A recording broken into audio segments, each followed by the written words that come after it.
Pô, não trouxe nenhuma aguinha pros caras. Ok, então vamos lá, gente, começou o programa. Então vamos lá. Então, Oi. Tá. A mensagem pra galera. Fala pra aqui? Fala pra onde? Tá rolando. Tá rolando? Tá rolando. Tá lá.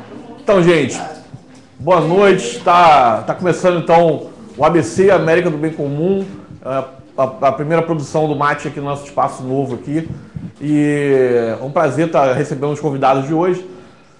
Esse programa está sendo a estreia dele dentro do festival, que a gente está começando, começou ontem lá em Primavera. Vou falar que foi muito legal ontem, agradecer as pessoas que participaram lá da abertura do festival. Foi uma noite muito maneira, bem do espírito Mate Congu. Ele vai até quarta-feira que vem, amanhã tem a cobertura colaborativa na Câmara Municipal. A gente vai invadir lá a Câmara, na audiência pública sobre o Plano Municipal de Cultura. Acho que vai ser bem bacana. Naquele lugar que tem é bom mal despachado que é a Câmara Municipal de Caxias. Depois tem intervenção pelas ruas da cidade, projetando, filmando. Terça-feira tem o Amuleto de Ogum. É um filme do Nelson Pereira dos Santos, fazendo 40 anos, que ele foi totalmente rodado aqui em Caxias. Um roteirista que era um caxiense maluco, Chico Santos, que vai ser homenageado. Então, terça-feira no Raul Cortez, entrada franca, 19 horas. E quarta-feira, sessão regular do Mate. Aquela acontece toda a última quarta-feira do mês. E vai ser bem bacana, vai passar o Rio em Chamas. Então, falar do ABC, a ideia do ABC surgiu com uma coisa que tem a ver com os convidados de hoje. É um programa de web, assim, para falar do momento atual. E é muito difícil falar do momento atual, né? Quando você está sem um distanciamento histórico, né? E os momentos de tensão que a gente está vivendo, assim, as ondas conservadoras vão ficando cada vez mais vigorosas e assustadoras. Então é um pouco isso, né? Falar do agora. E o Rio em Chamas, que os três convidados têm uma coisa em comum, que são diretores do filme Rio em Chamas. Então vou começar apresentando cada um e a gente vai batendo papo aí. É informal. Daqui a pouco vai vir uma água, uma cervejinha também para descontrair, que eu sei que, pô, né? Então, vou começar pelo Zé José, que é jornalista, realizador, um mito, personagem.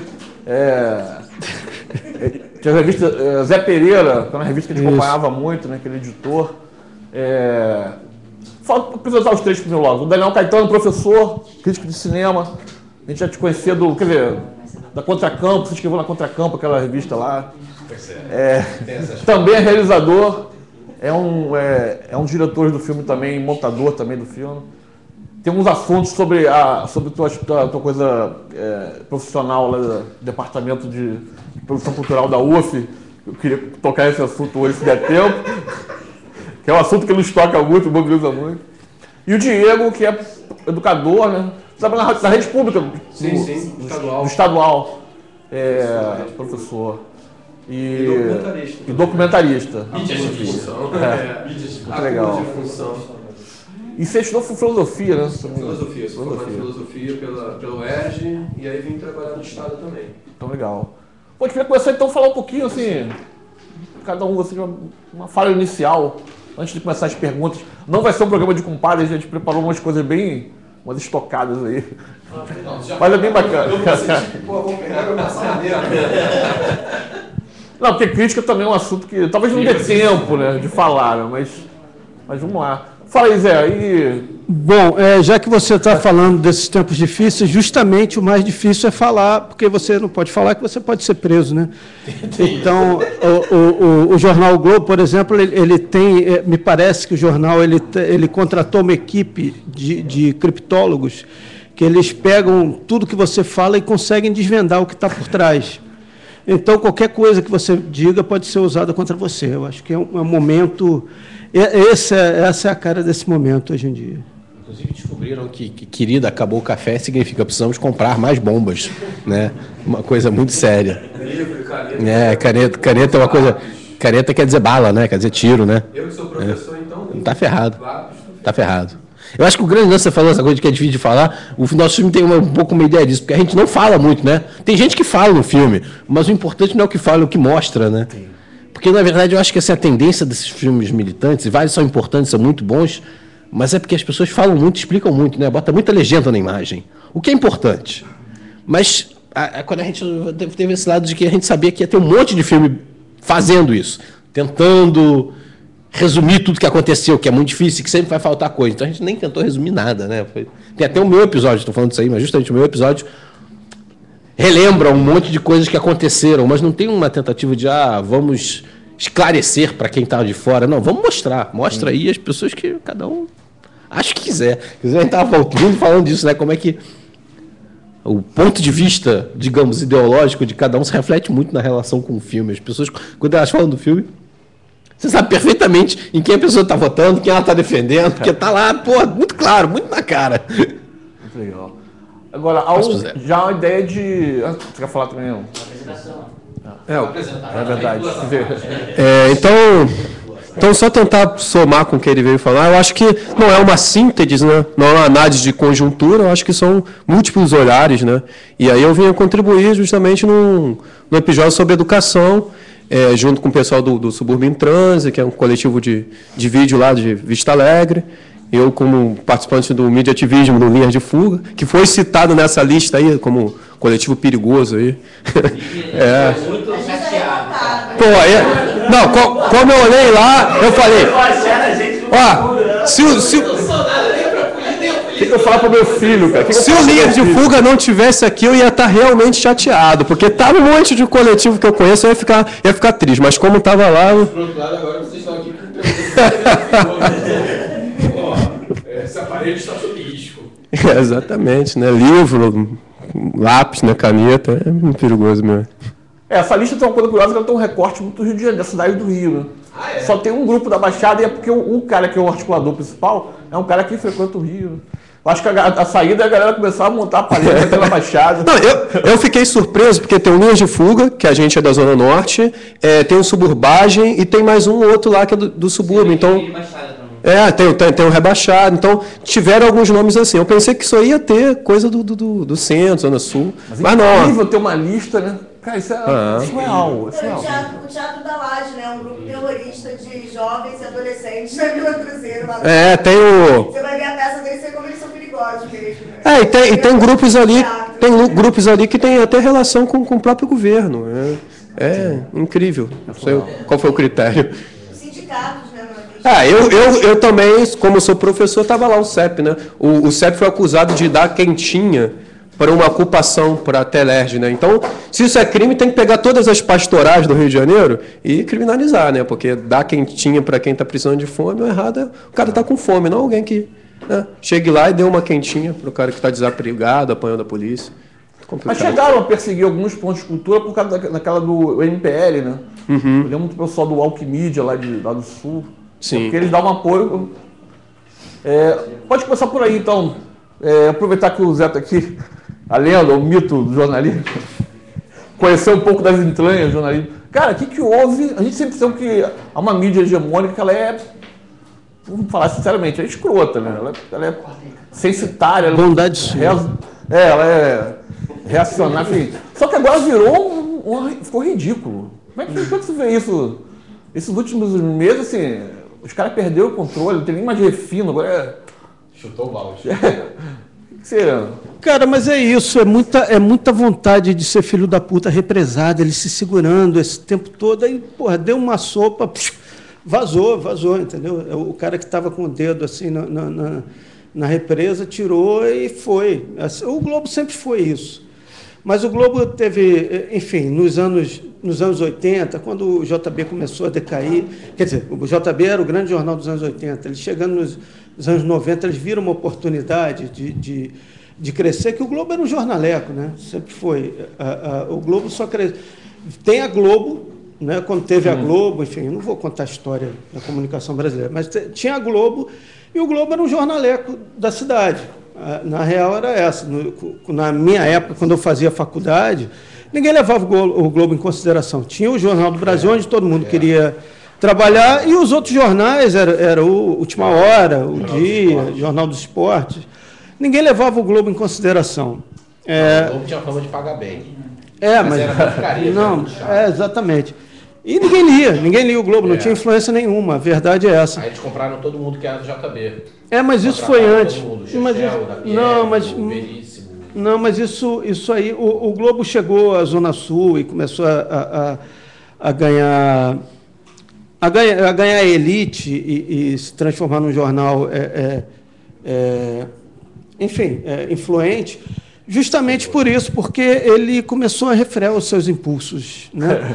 E eu fiz mais ou menos parte disso, que tinha uma equipe do Caderno de Cultura, do Segundo Caderno, nos anos 90, muito bom. Então, a gente... foi assim que o Globo chegou à Zona Sul, foi assim que o Globo se impôs. Não foi pela... Dos anos 90, o Segundo Caderno era melhor do que exatamente. Não foi por causa de área de política. Não, mas isso foi depois. Foi depois. A galera que estava lá, a minha galera, principalmente, era uma galera que vinha da tribuna da imprensa, do Fluminense. Depois entrou o pessoal do JB. Mas, enfim, eu acho que a entrada do pessoal do JB foi um erro, na minha opinião. Enfim. Mas o que acontece com o Globo é isso. E, hoje em dia, quem manda no Globo... A gente achava que o problema era o Roberto Marinho. Era, mas não era tanto quanto eram os filhos, porque, às vezes, é um problema de insegurança, sabe? Insegurança gera isso. O cara inseguro parte para o ataque. E as pessoas que mandam no jornal, as cabeças do jornal hoje em dia, são pessoas bastante medíocres. Eu trabalhei com elas, eu posso dizer isso. Não são pessoas brilhantes, entende? O aquário do Globo não é um aquário brilhante. É gente que nunca comeu melado, quando come, se mela todo. Então, essa é a minha opinião, vendo de fora, e de alguém que trabalhou lá muitos anos, mas que já saiu de lá há um bom tempo também. Assim, essas coisas aquela capa dos procurados, essas coisas, esses editoriais, eu acho que na época do Roberto Marinho isso seria impensável. Num momento que o país está atravessando um período democrático, eu acho que isso seria impensável. Ele ia mandar a galera segurar a onda. Tem uma classe, um pouquinho de classe. Não, eu acho que ia, não, porque eu acho que assim, ele ia continuar batendo no PT, essa coisa, não sei o quê, mas enfim... Essa frase, o jornalismo, a crise do jornalismo, existe uma crise do jornalismo de verdade? Não, existe, claro. O jornalismo com J maiúsculo é que acabou? Não, existe. Não, o que... Não, sim. O jornalismo que paga salário. Exatamente. Assim. Que paga salário está acabando. Exatamente. Não, e vai acabar. Quer dizer, essa coisa de jornalão e coisa e tal, talvez tenha isso. Assim, então... E tem outra coisa, eu vou falar pra caralho. Tem outra coisa que é o seguinte... Não, eu discordo. Tem outra coisa que é o seguinte, tem um nicho que é a direita. A direita de pijama, aqueles caras malucos que curtam Olavo de Carvalho e coisa e tal. Isso é um nicho, cara. E esses caras são leitores fiéis. Não é à toa que hoje os livros que mais vendem são desses caras. O livro do Olavo de Carvalho, sei lá, vendeu mais de 100 mil. Sim. Ele é acreditável. Vamos relativizar. Porque nos anos 70, o livro de piadas do Pasquim vendia isso. Sim, mas hoje em dia... Mas você sabe que é outro tipo de humor. Sim, mas a indústria... Mas eu acho que o Globo está... Ele sacou assim, o meu leitor vai ser essa aí, vai ser o leitor da Veja. A Veja tem 1,5 milhão de assinantes há 20 anos. São essas mesmas pessoas que ficam ali. É um nicho. Parece ser um teto, né? Sim, não vai subir muito mais. Não vai subir muito mais do que isso, mas é um lugar seguro. É um lugar seguro para sobreviver, enfim. Se garantir nesse número de leitores aí para sobreviver. Desculpa, falei mais. Diego, você que lida com os estudantes, você que tem uma ligação com o CEP, ligação com o CEP é horrível falar isso assim, né, gravado. Não, mas tem mesmo. Se me acusarem disso aí, tá tranquilo. Tem ligação com o CEP. Mas de modo... Então, já conseguiu alguma quentinha? Não, eu ajudei no processo de conseguir as quentinhas para os caras da Telege. Os caras tinham sido removidos lá na base da porrada, na truculência, senhoras, crianças, tudo 2 dias, 3 dias debaixo de chuva na frente da prefeitura. Aí a prefeitura mandou a guarda municipal tirar de lá, o pessoal foi lá para a catedral e estavam com fome, pessoas com fome. E o pessoal veio perguntar para a galera que era mais militante dentro do sindicato se não tinha como arranjar umas quentinhas para os caras. Por que o sindicato não vai arranjar, né? A gente tem que ter esse tipo de solidariedade, né? Tem por que não, né? E essa coisa que a gente falou dessa onda conservadora, você também vê isso dia a dia? Eu acho que... Não é só um fantasma? Não, eu acho que, nesse sentido, as coisas têm piorado bastante.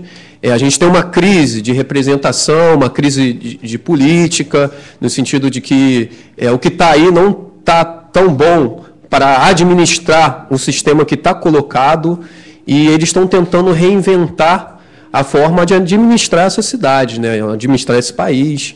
E, infelizmente, ao mesmo tempo que mais gente vem pelo lado da crítica pela esquerda, mais gente vem pelo nome da ordem pela direita, né? E a gente tem fenômenos como, por exemplo, essa questão do Olavo de Carvalho, né? A gente, por exemplo, filmou o dia lá pela Marcha da Família com Deus e a Propriedade, um sujeito com o livro do Olavo de Carvalho, esfregando na cara do outro: eu sou inteligente, você é burro, eu leio. Tem lá, esse vídeo eu acho que tem 50... o que você precisa para não ser o ignorante? E o cara que procura isso, né? O cara que procura isso, eu acho que já se acha meio, né? Porque se você está procurando algo assim, é porque você já está se achando um ignorante.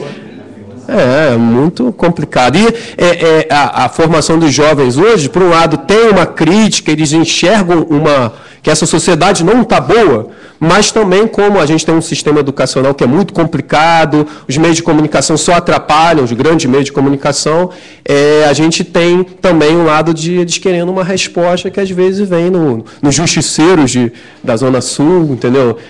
Nessas coisas que são complicadíssimas, né? Complicadíssimas. Deixa eu falar coisa da educação, acho que vale a pena. Sim. A gente teve lá no começo do ano uma experiência que a gente visitou muitas escolas da rede estadual. Sim. Em vários lugares do estado. E é engraçado, todo lugar tinha aquele painel lá desse modelo de gestão que está aí no Cara, a impressão que a gente tinha é que os professores estavam assim, com a corda no pescoço. Mas estão. E esse discurso da meritocracia...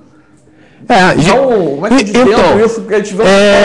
Como esse sujeito assumiu, ele botou lá, para mim, escola... Do cara, né? Tem. Para mim, escola é mercadoria, é empresa mesmo, e para fazer funcionar, a gente tem que fazer a escola, a educação funcionar dentro dos parâmetros empresariais. E aí ele veio com várias estratégias dentro de uma pedagogia tecnicista para tornar a escola refém disso mesmo. Então, é a lógica mercadológica lá dentro das escolas, oprimindo os professores que estão ali para obter dados, e não... a preocupação não é sobretudo pedagógica, é mais administrativa, tanto que ele é economista, ele não é da educação. Depois, gostaram tanto da experiência de colocar ele lá, porque ele controla os gastos, diminui a remuneração dos professores, gasto com a educação, porque para eles é gasto, né? Deveria ser investimento, mas para eles é gasto. Que imitaram no município, botaram também uma economista, que saiu agora há pouco, agora ela foi lá para o Banco Mundial. Então, eles estão gostando disso. Para o sistema está muito bom. Você gasta, retém o gasto com a educação, fala que é custo, que tem que cortar. O pouco dinheiro que você tem na educação, você joga para a empresa privada. A Rede Globo, por exemplo, está ganhando em várias frentes dentro da educação do Estado e do município, porque tem pacote de ensino que é inserido por ali. Então, a gente vive uma situação muito complicada. A gente teve greve em 2011, teve em 2013, teve em 2014. Inclusive, essa coisa acontecendo dos professores estarem recebendo notificação. Quiseram exonerar, processaram, cortaram o salário, porque agora greve que era um direito, agora é criminalizado. Então, coletivos culturais são criminalizados, o sindicato é criminalizado, tudo está sendo criminalizado, porque agora o poder entendeu que, através da justiça, que tem toda uma ligação com os governantes, eles conseguem ir lá, isso aí não pode, a gente vai te multar, a gente vai te prender, a gente vai te exonerar. E é incrível como tem gente que aplaude isso é um número grande. Sim. O que aconteceu com o Rio de Janeiro, cara? O que o Rio de Janeiro, nessa maluquice aí, acaba de ditadura, democratiza, volta às eleições, de repente o Rio de Janeiro entra num período de trevas. Tem um amigo meu que é um intelectual de direito. Falar isso resumidamente, mas não sei que vocês são... Eu vivi o governo Brizola, assim, tinha perspectiva de ter alguma coisa, por exemplo, mais popular, mais inteligente, sei lá, não sei. Sei que o Estado vem... Parece que vai piorar, né? Pode piorar. Pois é. Né? Não. O legado César Maia, Pezão vai ser até hoje está aí. Quem tem Pezão, volta do garotinho. Mas eu acho que o quadro. Eu acho que essa onda conservadora, na verdade, é porque ela é aparente. Tem um amigo meu que é um intelectual de direita, existe. Ele diz isso, que, na verdade, no Brasil a elite é de esquerda e o povo é de direita, e faz um certo sentido, porque o que o povo quer, na verdade, ele pensa muito no lado material, enfim, porque precisa, porra, né? O sonho do cara é ter um carro, porra, tá certo, né? Mas eu acho que essa tal onda conservadora, na verdade, é o que está acontecendo em relação a tudo. São canais de expressão. E essas pessoas, as pessoas de direita, geralmente, esses leitores do Olavo de Carvalho, coisa e tal, como eles têm uma devoção quase religiosa para isso, então ele pensa o seguinte: o que acontece? Quem trabalha alcança, quem consegue, quem se esforça, chega lá, a tal da meritocracia e coisa e tal. Quando ele não consegue, o que ele vai fazer? Ele vai culpar alguém. Então, ele culpa o cara que está do lado dele, que é um vagabundo que não quer trabalhar, o governo que está dando dinheiro para esse vagabundo, e é por isso que ele é fudido, entende? E só que agora todo mundo tem um canal de comunicação. Na verdade, as redes sociais juntaram essa porra toda. Então, o bate-boca que poderia acontecer... O visível que já existia. Né? Sim, qualquer frequentador de botequim sabe disso. Você vai no botequim, aí tem lá os bêbados de sempre, tem o bêbado de direita, tem o bêbado de esquerda, tem tudo. Só que o botequim é um microcosmo. Você pega essa porra e junta dezenas de milhões de pessoas conversando ao mesmo tempo. Claro, é isso. Aí vai tocar o zaralho todo mundo, e aí você vai ter a impressão que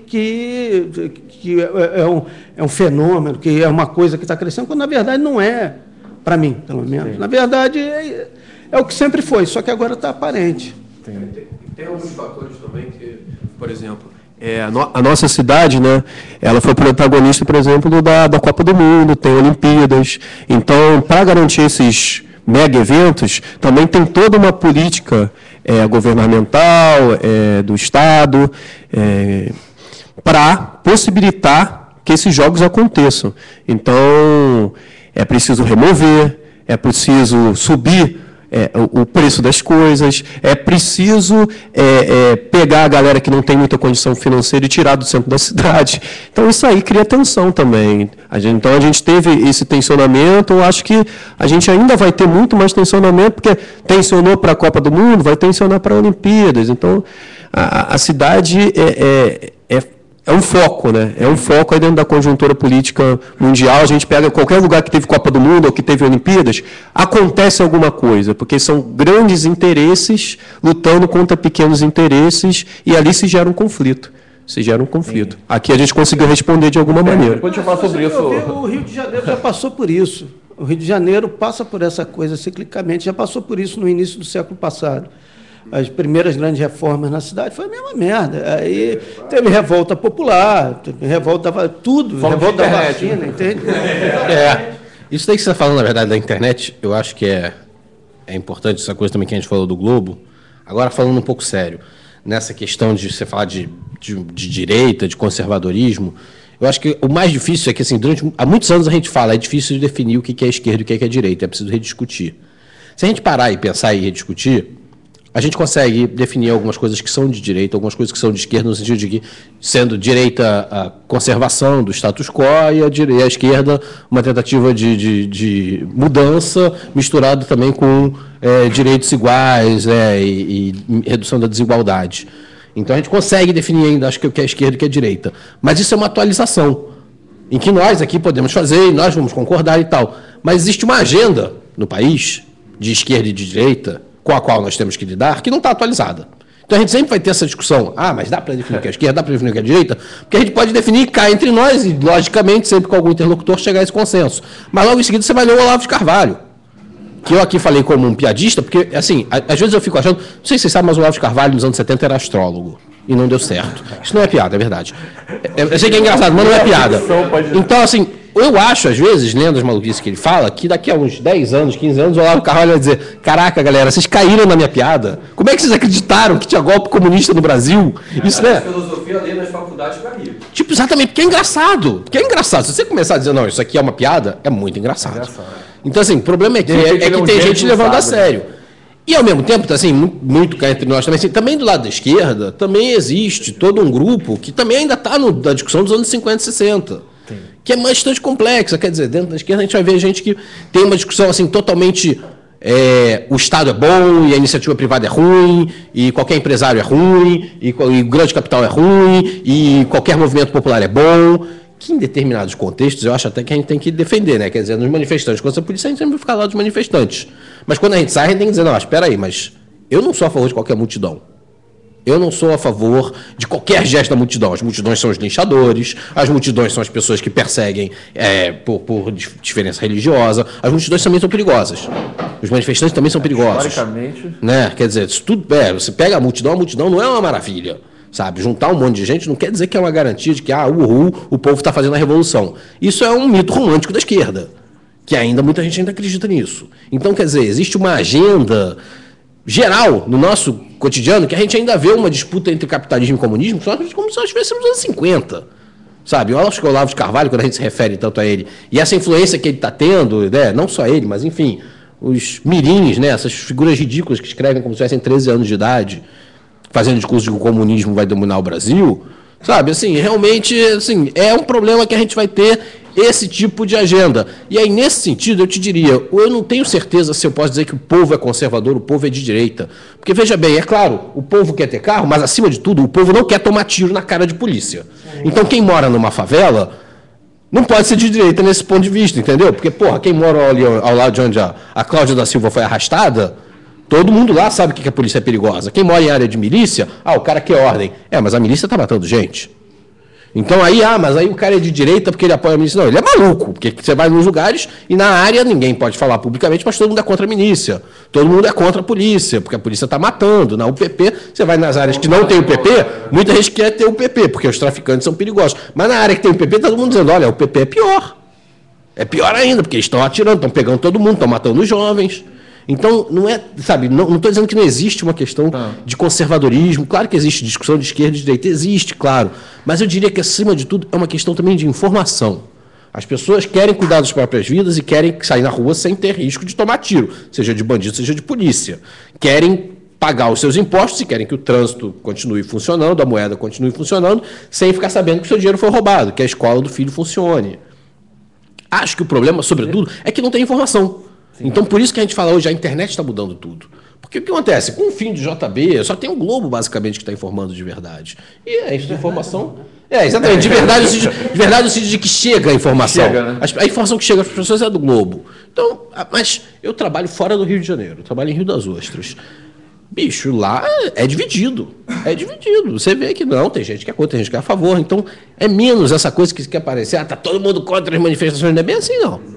Não é bem assim, não. É uma coisa muito confusa. Sim. Mas é um monte de informação perdida que ninguém sabe o que é verdade. E que ficam lá martelando. A Sininho vai dar um golpe comunista. A Sininho vai dar um golpe comunista. Com a ajuda de Cuba, né? Aquele país riquíssimo que está chovendo dinheiro em Cuba. Assim, quer dizer, vira uma coisa completamente fora da realidade. Estão dando roteiristas para escrever essas Pois é. E aí você... A peça... Parece que o Globo botou todos os ficcionistas dele dentro do jornal, né? Porque aí a novela agora tem que ser documental, porque os ficcionistas são no jornal. Daniel, aproveitando que você está com o microfone na mão, cara, não tem como não falar disso, cara. Porque a gente aqui... A gente está com 12 anos no nosso cineclube, né? Manda um abraço, e a gente é meio não muito alinhado com... Às vezes o pessoal da esquerda, vocês podiam ser mais ativos no movimento, né? Mas a gente tem essa coisa de... Tem uns vícios que a gente acaba não tendo saco mesmo. A esquerda tem uns vícios no discurso. Qual a esquerda, né? Porque acho que a esquerda de hoje é diferente da antiga, né? Aquela coisa, É um arrudeio. A esquerda era, essencialmente, a ideia do comunismo é a comunidade sobre o indivíduo. Mas hoje em dia, os direitos dos gays, quem defende é a esquerda. Pronto. Que é o indivíduo. Quer dizer, um arrudeio para te perguntar isso. É complicado. Porque teve um episódio, você também trabalha na UFLA, de Rio das Ostras, no Puro. A gente anda muito por lá, a gente tem muitos amigos, a gente conhece bem o Puro lá.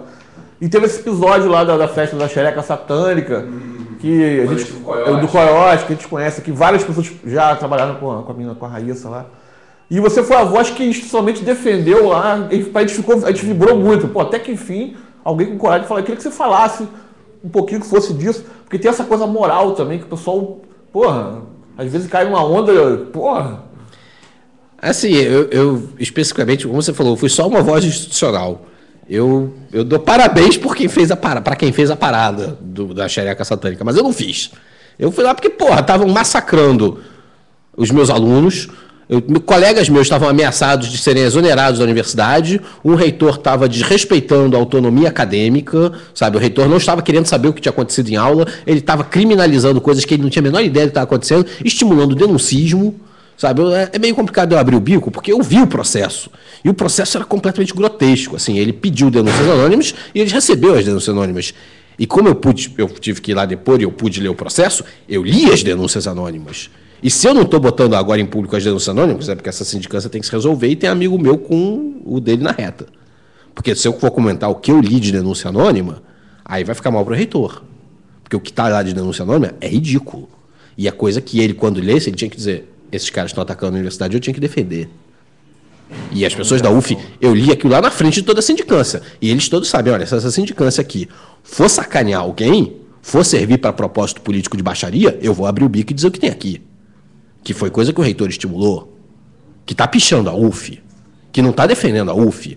E aí gente dos conselhos da UF, que são acima do reitor, me escreveram e falaram, você fica tranquilo aí, porque isso daí é carnaval dele, mas na hora que chegar aqui, ele vai rodar, porque a gente defende a universidade, a gente não defende mandato de reitor. Entendi. Então, assim, tem coisa que eu defendi institucionalmente, teve uma hora que eu parei de abrir o bico, porque eu li. E eu sabia aí, ficou, não, peraí, esse trunfo aqui eu vou guardar na manga. Entendi. Porque o cara, ele fez tudo errado. O reitor atual fez tudo errado. E o vice-reitor, que vai ser o futuro reitor, fez tudo errado. E eles não fizeram nenhum meia-culpa. Como diz um amigo meu, que é amigo deles, eles foram assodados. Eles se apressaram na reação e não consideraram tudo que fazia parte do papel institucional deles. Agora, a coisa da xereca... O assunto estupro no campus, que é seríssimo, sequer foi levado em consideração. Né? Acredito que, na verdade, muita gente ficou sabendo disso daí, graças à polêmica. Sim. Né? Por isso, eu até agradeci ao Reinaldo Azevedo, que me xingou, que deu margem a um processo de calúnia. Eu nem vou entrar em processo, porque, porra, preguiça de processar o Reinaldo Azevedo. Podia até ganhar o dinheiro em cima dele, mas só o trabalho de ter que, porra, ficar lá, né? Não deixa pra lá, foda-se. Exatamente. Não, porra, eu vou ficar falando do cara uma vida inteira. Não, calunia aí, que se dane. Mas eu agradeci a ele no post que eu fiz respondendo, porque ele divulgou a questão dos estupros.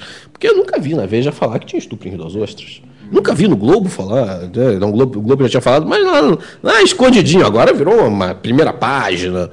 Então, nesse sentido, eu acho que o sucesso do Xereca Satânica sob esse aspecto foi excelente. Sim. Por outro lado, eu preferia que as pessoas tivessem comunicado antes à comunidade, porque eu não gosto também, assim, por mais que eu acho bom ter uma certa polêmica para divulgar, eu acho ruim saber que tem gente em Rio das Ostras com raiva da UF sem saber o que aconteceu. É uma pena, as pessoas são ignorantes. Quer dizer, lá, Rio das Ostras, para vocês terem uma ideia, lá de Rio das Ostras tem a Aldeia Velha, que é de Silva Jardim. Eu fui a Aldeia Velha, vocês conhecem? É um vilarejo. Lindo. A Aldeia Velha tem um lugar lá que é um riozinho que fica dentro de uma fazenda que tem 7 cachoeiras seguidas. Maravilhoso. Só que aí você vai à Aldeia Velha, não tem padaria, mas tem 7 igrejas. Você sabe qual é o nome das ruas? Pelas igrejas. Você vai na rua da Igreja Católica, entra na Igreja Batista, é assim, né? E nas outras é assim. Então, assim, a influência que os pastores têm lá, que os padres têm, não quer dizer que todo padre ou pastor é conservador, mas infelizmente a maioria é. Então, assim, eu acho que deviam ter comunicado um pouco melhor. Isso é a questão do xereca. Não, mas valeu o esclarecimento. Isso. Até porque xereca é um assunto que vai voltar ao programa. Olha, xereca é uma coisa... Não, mas... É um assunto sempre... Enfim, pelo menos a gente pode conversar sobre isso, né? Então, uma coisa ruim, né? Aqui, vocês estão em Caxias hoje, que a Baixada Fluminense, um dos maiores índices de estupro e de violência contra a mulher do Brasil é aqui. E também é um assunto silenciado completamente. A grande mídia, por exemplo. Incrível, né, cara? Incrível. Mas graças aos militantes daqui, as meninas estão botando quente aí. Parceiro do Apaga o Funk, da Lid. Um abraço pra essa galera aí. Tô trazendo um assunto à tona, a gente vai botar... foco nesse problema, nessa questão dos próximos programas aí. E quarta-feira que vem, no Mais Congo tradicional, a gente vai passar o Rio em Chamas. Queria falar um pouquinho do filme, só pra gente não dizer que não falou do filme, né? Os diretores. Eu já soube que vai ter um 2, né? Um segundo. Né, Igor? Esse número 1 aí. Vocês participam do 2, né? Então, é isso. Estamos esperando. Nós estaremos no 2, né? certeza. Aliás, ontem, na abertura do festival, teve o Vitor, do cinema de guerrilha da Baixada, né? E eu lembrei que o filme tem uma homenagem ao Fernandão, cara. Sim, É incrível. Pô, é um momento muito tocante do filme, né? A gente conheceu ele, assim, a galera que foi pô, gente boa pra cacete. Pois é, muito bacana. Mas fala isso, eu te cortei. Tá, não, só finalizando esse papo, porque é o seguinte, eu acho que isso que está acontecendo no Rio de Janeiro, não está acontecendo só no Rio de Janeiro. E não é só em São Paulo, está acontecendo no mundo inteiro, se você for ver. Esse tipo de movimentação, assim, as pessoas, aos poucos, no mundo todo, estão perdendo pequenos direitos. Então, tem uma amiga minha que começou a me chamar a atenção para isso. Eu achava, ela mora na Suíça, eu achava, não, porra, isso é teoria da conspiração, paranoia. Mas não é uma coisa, é um movimento do grande capital. Enfim, enfim, gentrificação, isso vai vir. Isolar a violência. Exatamente. Bolsões de consumo. É uma luta pelo direito da cidade. Exatamente. Então, isso é uma luta nossa aqui. Claro que a gente tem que concentrar no que está acontecendo aqui, porque, enfim. Mas a coisa é feia, a coisa é braba. Complicado. A gente está falando aqui de direita, né, esquerda e manifestação, e a galera indo em confronto com o Estado e tudo mais. Eu queria e a gente sabe que o poder, na verdade, hoje em dia, ele tem ele é abraçado com o mercado, na verdade, que é o que prejudica, na verdade, né, até mesmo a vontade de esquerda, ela está amarrada para poder chegar até ali.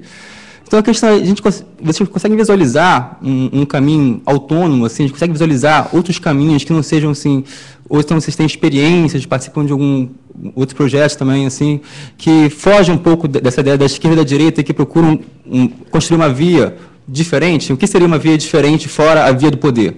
É possível uma via diferente fora a via do poder? A gente fazer funcionar uma prática diferente? Porque a gente vê um pouco disso, eu acho. Ela tentando construir, até mesmo no ato de se manifestar. Hoje em dia, a gente já não tem mais só o cara do partido, a gente tem um Batman pobre. A gente tem várias figuras, na verdade, que já vão até com escracho. A gente fala, não, a gente vai produzir alegria, a gente vai produzir na marra uma outra forma de estar tentando, né, como contagiar o próximo na produção da existência, né, saindo um pouco dessas estruturas de foco de poder que elas são corruptíveis. Né? Então, não sei se eu consigo fazer uma pergunta. Deixa eu só fazer uma colocação em relação ao que você falou. Eu acho que a esquerda, que foi colocada desde o ano passado, é uma esquerda que se difere no que você falou. Os sindicatos, os partidos, ano passado, eles tiveram foi um refluxo, porque como isso tudo começou a acontecer, eles não sabiam o que fazer. Não sabiam. Não sabem. Agora eles tentam, estão tateando, mas não sabem. Eu me lembro que os primeiros atos lá teve carro de som de sindicato, que os manifestantes foram para um lado, o carro de som foi para o outro. E o ato foi melhor depois que o carro de som foi embora, porque não teve aquele controle verticalizado de cima do carro.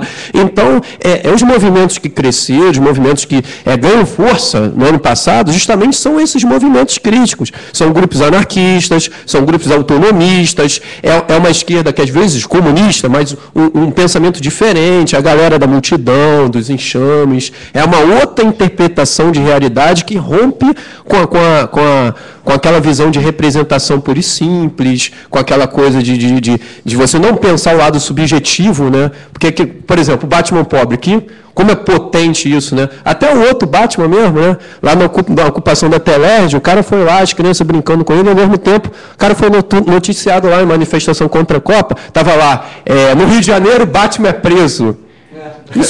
Essa notícia sai fora, é sensacional. O cara levou a pauta para fora em cima da vestimenta dele. Então, eu acho que se aprendeu muito desde o ano passado. Se aprendeu muito. Deixa eu só esticar um pouco mais. Eu acho que não existe vida fora do poder. Qualquer relação a dois tem poder. Acho que você está falando mais do poder institucional, do poder político, poder do voto. Mas, assim, tem poder em qualquer relação e tem capital. Isso aí que você está pegando, essa cerveja. Essa cervejinha que a gente está tomando, pelo gosto dela, eu arrisco dizer que ela é da Ambev. Né? Está aqui, Antártica. Ela é da Ambev. Para sair da Ambev no Brasil, a gente tem que pagar R$12 numa garrafinha que tem 3 copos. Ou seja, 3 vezes o preço. Então, a gente fica preso na Ambev, que, graças ao período enfim, 7, 8 anos atrás, durante um período que, em tese, tinha um governo de esquerda no país, eles passaram a poder usar cereais não maltados e vários conservantes para a cerveja se estabilizar. Então, assim, a cerveja é uma cerveja que a mim, inclusive, eu bebo as coisas, mas também me dá uma certa alergia. E literalmente mesmo, na pele eu sinto. Não é, quer dizer, aqui a gente tem o negócio da Microsoft. O capital está dentro, está aqui. O capital está aqui. A gente está usando a internet, que foi criada pelo governo dos Estados Unidos. Como arma de guerra. Como arma de guerra. Então, assim, eu acho que a gente um dos erros, talvez, de uma certa esquerda é abandonar ao invés de tentar dialogar e conquistar. E muitas vezes de recusar o diálogo ao invés de tentar dialogar e saber, olha só, quem fica velho, quem perde o passo da história, uma hora morre. Foi assim que o Max Planck convenceu as pessoas que existia a teoria quântica, né? Perguntava para ele, mas Max Planck, como é que você convenceu a todo mundo que a teoria não é transmitida em ondas, que ela é transmitida em placas? Eu não convenci. As pessoas mais novas aprenderam assim, e as mais velhas que não conseguiram aceitar morreram.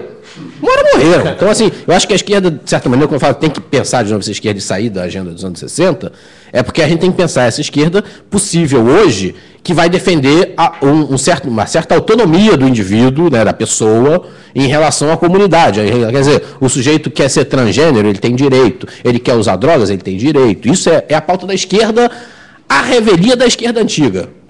Então, nesse sentido, eu entendo a esquerda institucionalizada e o poder institucionalizado. Quer dizer, a esquerda antiga, a esquerda socialista, achava que usar drogas é coisa de burguês, né? Achava que ser gay é coisa de burguês.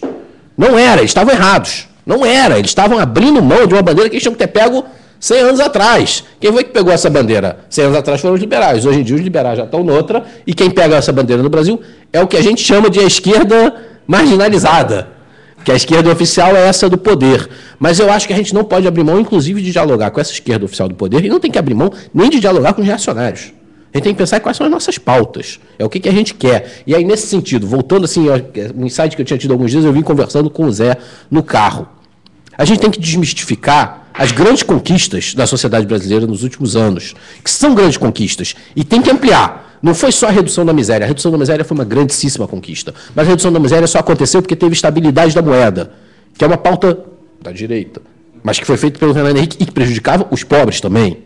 Então, assim, a volta à democracia, que foi liderada pelo grupo do PMDB, a estabilidade da moeda e a reorganização do Estado, que foi liderada pelo grupo do PSDB, e a redução da miséria, que foi liderada pelo grupo do PT, são grandes conquistas. Mas todas elas têm uma coisa em comum. Todas elas são uma aliança dos interesses da sociedade com o grande capital. O grande capital sempre ganhou com a volta da democracia, com a estabilidade da moeda e com a redução da miséria. Vamos desmistificar isso. É óbvio que é maravilhoso. Porra, ainda bem que o Lula reduziu a miséria, ainda bem que o Fernando Henrique estabilizou a moeda.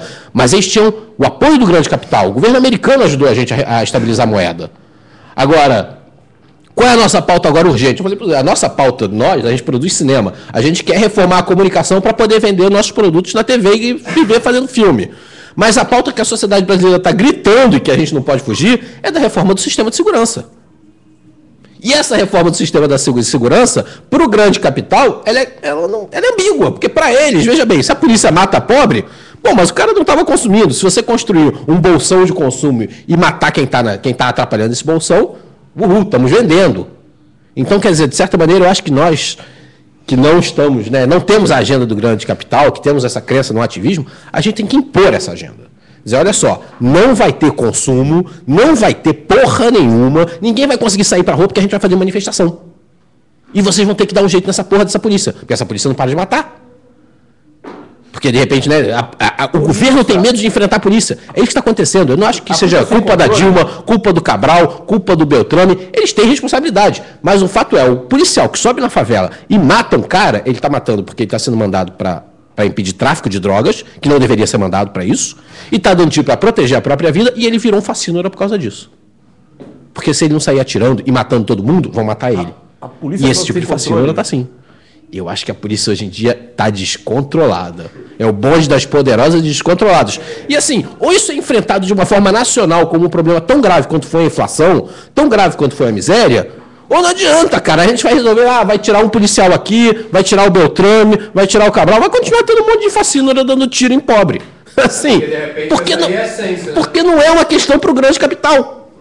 A gente tem que transformar isso daí. A gente não pode... Vamos deixar o grande capital ter um deles. Se for assim, é melhor a gente fazer o seguinte: a Zona Sul é do grande capital e vamos todos morar na Zona Norte e a polícia nem entra, né? A gente faz um outro estado, né? Brasil dos ricos, Brasil dos pobres. Eles ficam só com os... Porque eu acho, nesse sentido, eu acho assim, que uma outra esquerda tem que pensar também em dialogar com a direita. Sentar na mesa e não, peraí, a nossa pauta é essa, vocês não vão escapar disso. Porque se a gente se isolar, cara, a polícia vem dar porrada. Mas essa é mais uma das questões que estão emperradas, porque a própria estrutura do sistema também é emperrada, né? O governo do PT falou que a grande conquista da Copa foi a polícia que eles construíram. Maravilhoso, né? Os grandes eventos.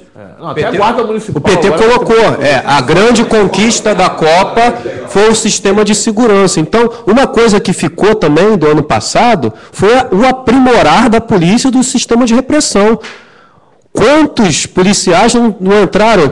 Eles fizeram várias vezes concurso, eles aumentaram a tropa de choque, não sei quantas vezes, sem contar a habitual. Antigamente era comum a polícia bater na galera das comunidades, na Baixada, na Zona Norte, quando estava em bolsão de pobreza. Agora, não era comum a polícia descer a porrada na galera bem nascida no asfalto, não, em manifestação. Agora os caras normatizaram isso.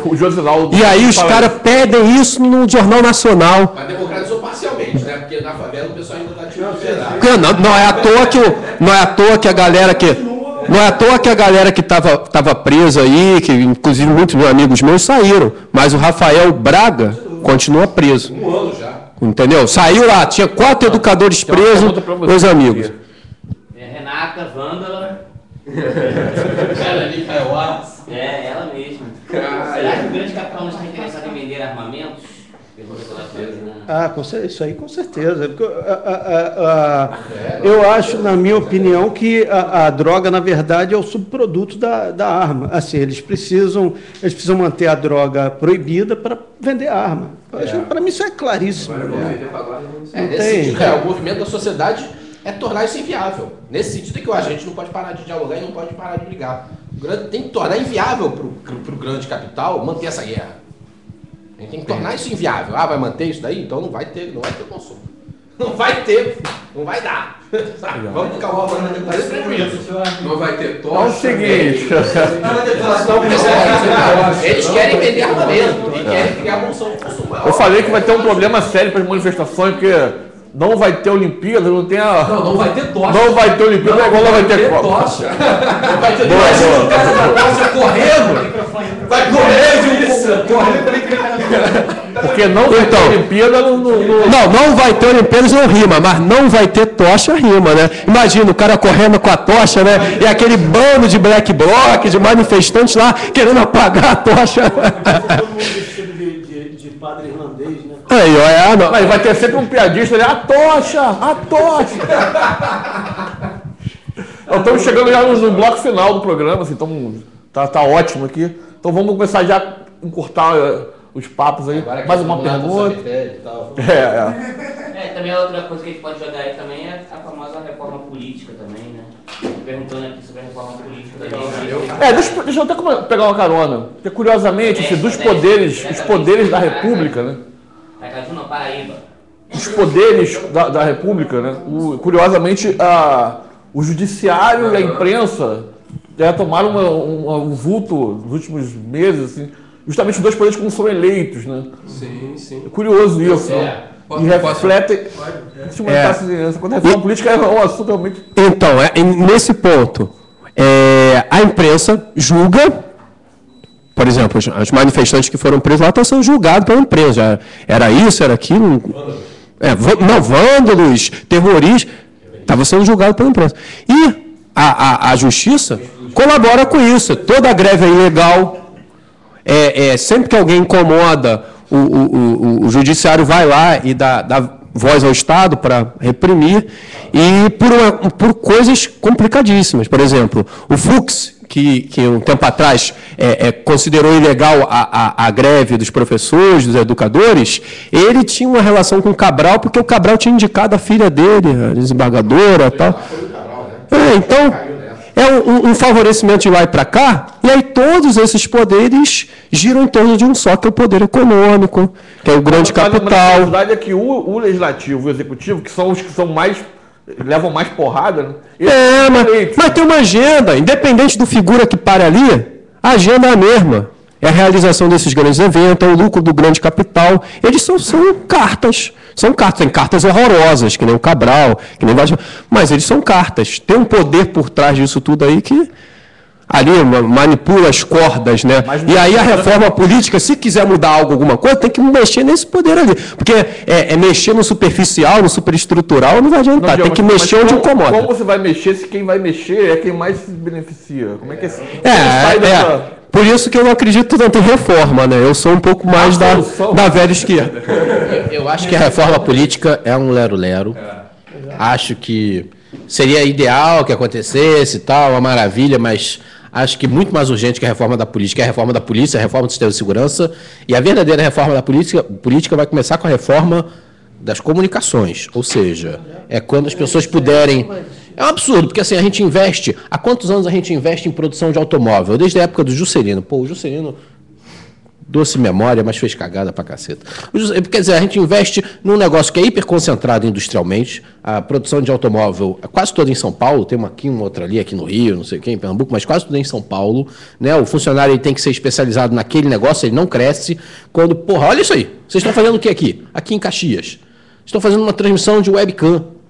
Que é do cacete, né? Vocês estão, no Brasil inteiro as pessoas podem ver. Vocês conseguem vender programa para rede aberta de TV? Pois é. Agora, vocês que estão aqui em Caxias, que são perto do Rio de Janeiro e que conseguem equipamento. E o cara da Paraíba? E o cara do Acre? E o cara do Mato Grosso? Esses estão fodidos.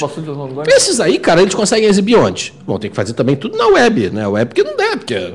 Então, quer dizer, na hora que as pessoas tiverem condição... Isso é muito mais simples. Você consegue hoje instrumentalizar uma pessoa, um sujeito semi-analfabeto, a mexer em câmera, a mexer em edição de vídeo e a saber se expressar pelo audiovisual. Isso daí dá para fazer com gente pobre do Brasil inteiro. Pode começar a produzir audiovisual. Agora tem que ter mercado para vender, porque as pessoas precisam pagar o aluguel. Então, quer dizer, eu acho pessoalmente assim, que a reforma... Eu acho que a reforma da polícia se impôs, mas a reforma política, de fato, só vai haver quando as pessoas puderem se expressar. Para se expressar, elas vão ter que se expressar se comunicando. E, para mim, assim, a coisa mais urgente... Na pauta que eu vejo hoje é essa coisa de abrir a TV para as pessoas poderem produzir. Que é uma porra, todo mundo aí que não. Essa coisa da nova classe média, de não sei o quê. O que os filhos da nova classe média vão trabalhar? Vai todo mundo trabalhar em fábrica de automóvel para criar mais engarrafamento? Eu prefiro que trabalhe fazendo filme, né? Muito mais legal. Não, e nem falamos da concentração da terra no Brasil, que ainda é a mesma. A mais casca mais dura de você bater. E, por exemplo, a TV aberta é concessão pública. Então a gente tem que retomar os espaços públicos, né? Retomar, redemocratizar, horizontalizar, né? E isso eu acho que é a nossa batalha, horizontalizar, né? Então, a gente quer ver Mate com Angu na Rede Globo, na Record. A gente quer ver isso aí. Canal 7, Canal 4. Então, vamos assim, a gente está na rodada final então, do programa. Falar um pouco então do audiovisual e cinema. Só para te marcar aí. Vocês estão com coisas novas aí produzindo? Como é que vocês estão vendo essa cena do audiovisual nesse momento aí? Enfim, Globo Filmes, o cinema nacional... Como é que eu falo isso sem rir? Não, o Cacá Diegues disse uma coisa que eu achei linda, que o cinema brasileiro nunca passou por um momento tão rico. Eu acho que ele dizer isso diz tudo, né? Assim, tá rolando muita grana, está se produzindo muito, mas é isso, assim, está rolando muita grana para ele e a gente está produzindo muito. É isso que eu resumiria. Mas é incrível como são linhas de fuga, né? Pois é. Como a gente consegue produzir mesmo com esses obstáculos aí. Não, mas a gente consegue produzir, vamos ser sinceros, a gente consegue produzir porque hoje em dia você filma com o celular, você faz uma grande merda. Era que nem, você fazia uma história em quadrinho em casa, escrevia lá o seu livrinho. Mas ninguém lia a sua história em quadrinho, ninguém lia o seu livro, ninguém vê o seu filme. Essa que é a verdade. A gente usa as armas do grande capital. A gente usa as armas do grande capital, né? Os principais estimuladores da produção audiovisual independente brasileira são a Canon. Sim. A Canon. Cara, essa tua frase. A Canon e a Apple são os maiores incentivadores do cinema independente brasileiro. Né? Se não fosse a Apple com o Final Cut, parabéns à Apple pelo Final Cut, muito obrigado pelo Final Cut, né? Meus parabéns à Canon por ter criado a 5D, né? Grande 5D. Eu li tá vendo? Eu li a entrevista que eu falei isso, que eu achei genial, cara. O maior incentivador do cinema ser a Canon, assim, foi uma sacada. Porra, é total, né, cara? Mas realmente a distribuição é um gargalo, né, cara? A distribuição chegar lá no. Não existe, né? Sala de exibição já não tem, né? Sala de exibição. Não, é curioso, assim, você agora abriu esse canal, assim, filme brasileiro, abriu para produção nacional nas TVs a cabo. Cara, é ridículo, porque são os mesmos filmes que passam o tempo todo, aquele saneamento básico. Mas a galera começou a produzir para TV a cabo e a viver disso, e a poder produzir mais porque tá ganhando dinheiro com a TV a cabo. Não, sim. TV a cabo que é um cocô do cavalo. Sim, mas assim, ainda é muito incipiente, a verdade é essa. Você vai, enfim, o gargalo ainda é muito pequeno, entende? Para o número de pessoas que está produzindo, para a quantidade de vontade e de ver coisa nova e de produzir coisa nova, não deu nem para o começo ainda. E aquilo, eu acho que a economia do cinema está toda errada. A gente tem que voltar ao começo, porque fazer um filme no Brasil é mais caro do que fazer um filme na Espanha. Um filme brasileiro é mais caro que um filme espanhol, que um filme... Não, claro, depende. Se for do Almodóvar é mais caro. Agora, um ou outro. Agora, eu estou falando da coisa básica. Sim, exato. Mas eu estou falando da produção oficial. Não estou falando da gente. Entendeu? Esse tipo... eu existo. Eu faço filme em VHS desde os anos 80. Mas eu nunca ganhei um centavo com essa porra. Então, né? Meu primeiro longa-metragem eu banquei do meu bolso. E o filme era da Rio Filme até o ano passado, era da Rio Filme. Eu nunca ganhei um centavo com esse filme, só perdi. O Rio de Janeiro você gastou, você pagou Paguei. Tudo, o filme ficou dono? Não, porque na época não tinha transmissão digital, então eu tive que fazer o transfer. Aí o transfer era 70 mil, eu não tinha 70 mil. Aí os caras bancaram o transfer e ficaram com o filme para eles. Meu filme, o filme não era meu, entende? Então, isso aí. É difícil eles segurarem essas novas tecnologias, que as tecnologias favorecem a gente produzir de forma independente, a distribuir, mas também, se não tiver comprometimento público, investimento do Estado, a coisa sempre vai ficar limitada mesmo, entendeu? Quando tiver essas concessões na mão das mesmas famílias, enquanto tiver modelos de gestão das coisas que impedem que a verba para a cultura chegue aos coletivos que realmente estão trabalhando, a gente vai ter dificuldades, né? A gente enfrenta dificuldades, mas poderia ser bem melhor se tivessem políticas públicas favoráveis a esses acontecimentos, né? Quantos editais vocês ganharam? Quanto dinheiro vocês conseguiram captar por lei de incentivo? Alguém aqui?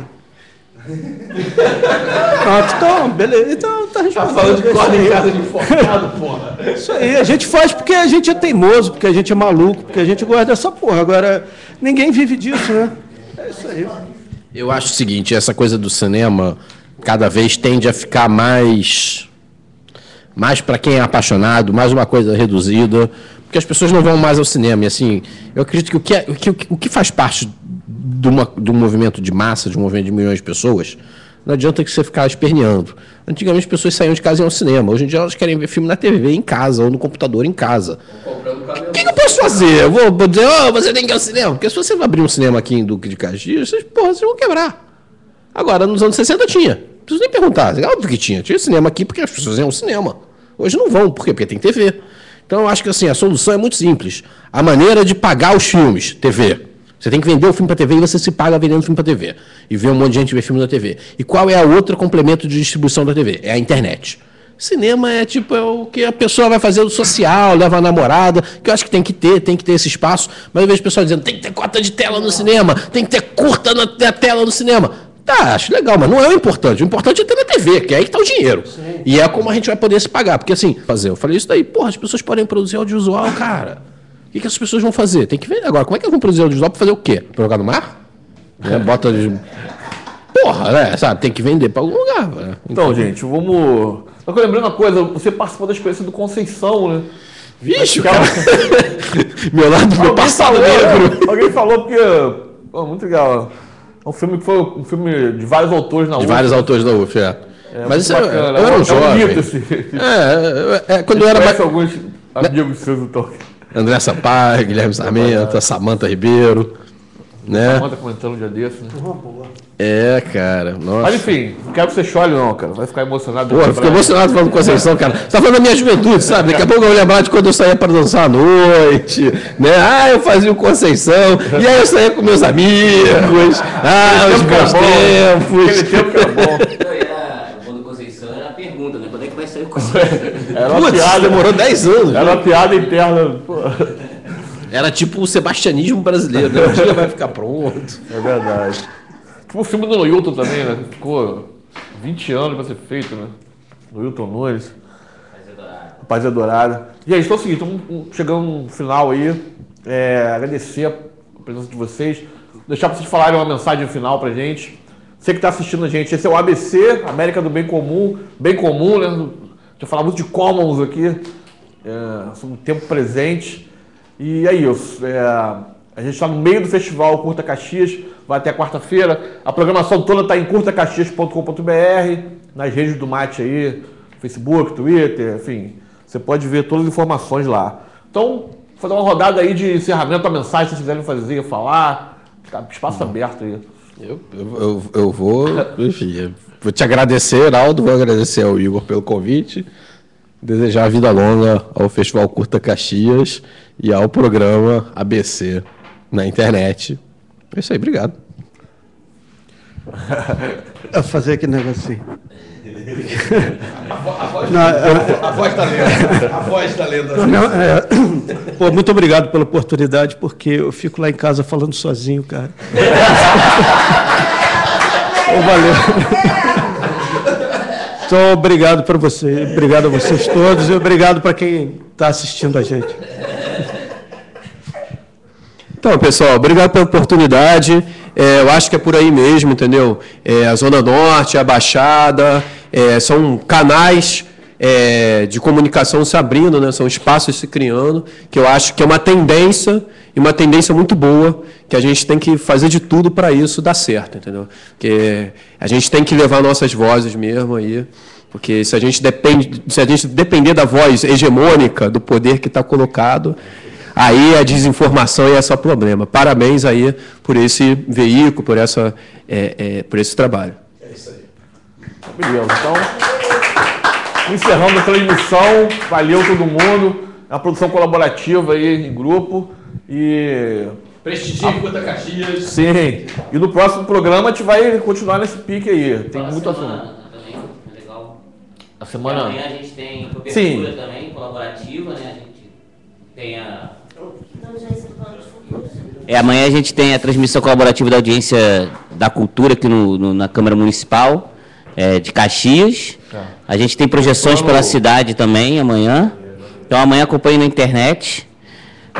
Temos também na terça a exibição do Amuleto de Ogum, que é o filme do Nelson Pereira dos Santos, todo filmado aqui em Caxias, um puta filme, né? Um filme de super-herói, né? Como a gente também E é muito Caxias, cara. Foi captado ali vários da mítica da cidade. Filme de gangster, filme de macumba. Pô, é sensacional. E é super-herói mesmo, que ele tem o corpo fechado, né? E podem. Muito legal. É isso. Isso, exatamente. É fantástico o filme, a gente é apaixonado. É uma oportunidade legal, a gente vai estar exibindo a cópia restaurada do filme. E na quarta homenagem ao Chico Santos. Homenagem ao Chico Santos, exatamente, que foi talvez o primeiro cineasta de Caxias, que teve uma produtora aqui na década de 60 e 70. E ele é argumentista desse filme, que ele foi motorista do Tenório Cavalcante e foi argumentista do Amuleto de Ogum. Né? O roteiro do Nelson Pereira é em cima de um argumento do Chico Santos. Motorista do Tenório. Que era um figuraço, que a gente entrevistou ele em 2005, 3 meses antes dele morrer, né? Mais ou menos 4 meses, o Chico Santos. E ele teve uma empresa de cinema aqui na década de 60 em Caxias. E ele já estava velhinho quando a gente entrevistou ele. Mas mesmo assim, cara, ele conseguia hipnotizar a gente falando. A gente imaginava ele quando era moleque, né? Como o cara era carismático, o Nelson já falou isso, que ficava assim, magnetizado com ele falando, né? E é engraçadão, ele falava que ele era a Índio Filmes do Brasil, a empresa dele, e de repente falam pra ele que, porra, cinema e índio, cara, não combina, cara. Aí ele botou o nome em inglês, King Filmes do Brasil, aí passou a dar certo o filme dele. Chico Santos é um figura... homenagem a ele, trecho da entrevista, trecho dos filmes que ele participou, o próprio Amuleto, Dona Flor e Dois Maridos. Ele foi ator em alguns filmes. O Sávio Leite mandou até um alô aqui dizendo que ia passar os curtas dele no Mate com Angu. Talvez a gente tenha passado ele. A gente passou aquele do cartunista, se não me engano. A gente passou dos cartunistas, Sávio. Esqueci o nome. Pô, a gente é muito fã das suas animações. A gente passamos sim, cara. Inclusive nas aulas a gente passa sempre. E a Mulher de Ogum, e na quarta a gente tem a sessão do Rio em Chamas, logo após a manifestação lá, que vai rolar a manifestação, né, quarta-feira, em apoio a galera que foi presa aí, nesse processo político aí que rolou na cidade. Ainda tem alguns presos, né? Ainda tem alguns presos, exatamente. Braga, os dois meninos lá na história do Lojão. Não, lá em São Paulo, o ideia sem contar o São Paulo, né? Então a gente ainda tem presos políticos, então essa manifestação vai ser para reforçar esse grito, essa injustiça mesmo, né? Mas depois da manifestação a gente tem um espacinho aí para comemoração. A gente vai estar comemorando os 12 anos do Mate com Angu. A gente vai ter a exibição do filme Rio e Chamas, vai ter a banda Bambinos Asteroides também, vai ter o nosso amigo Raoni Redni com seus desenhos na exposição Posters. Então é isso. Gabriela Boixá também. Junk Session. Festa Junk Session, exatamente. Vai ser quarta, vai ser um dia daqueles típicos do Mate com Angu, assim, bem energia. Então é isso. Queria agradecer aí, galera. A gente que agradece. Então valeu, gente. Valeu. A última que eu vi, eu bebi pacas, meu irmão. Daquelas... Pô, não. Valeu, cara.